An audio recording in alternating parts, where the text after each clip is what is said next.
Mercy, mercy, Lord, on me, for loving lesser things than thee. The slander I've brought your name by trying to usurp your fame. I traded love that was given free when I ate the fruit of the forbidden tree. I gave myself to lesser love when I was made for one above.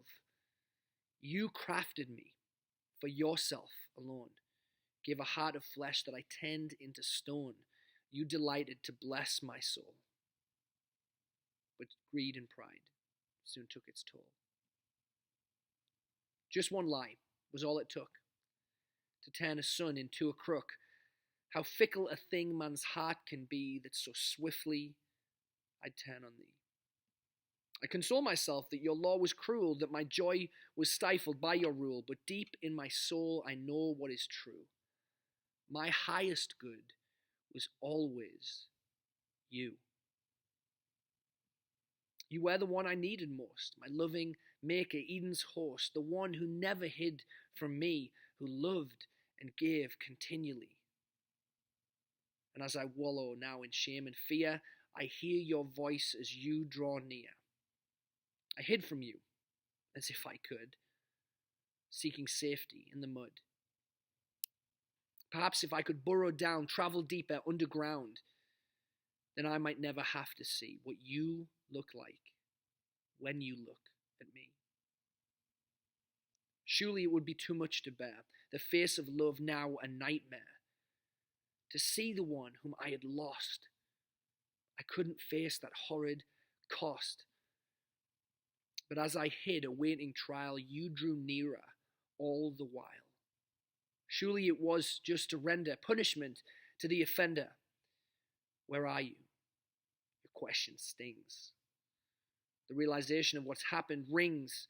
What once was safe is now my dread. Security becomes shame instead. How can I ever hope to answer why I forsook my soul's romancer? What reason could explain away why you were not enough this day? It was not me. It was this other. I'll pin the blame upon another. A sad excuse. Of course, not true. For when I took that fruit, I knew everything would change, that what was offered was out of range. He told me I could be like you, that I could choose what would be true. Don't love God, be God instead. What foolish lies that I was fed. Why would I want to make that trade when I had you and all you made? And as you see me, now excuse the idea of rejection you refuse. I don't deserve what you've come to bring. Mercy, grace, from death's sting. You draw me with kindness out of my hiding place. You renew your devotion to the whole human race. You treat me not as my crime would deserve. Instead offer grace. My needs come to serve. Your voice never raises to condemn or chastise. Instead, you dispel the serpent's cruel lies. I see the heartache within eyes that behold me, but it doesn't impede your love given boldly. I see you make note of what this act would cost. As you promise to bring home every child that was lost, you make promise of one who would come to undo the curse of my sin and the sting of death too. Despite what my crime and betrayal did deserve, your wrath and chastisement you chose to reserve. Upon your son's head would the penalty fall. And after he'd rise, my name he'd call. It was my own actions that sent your son there.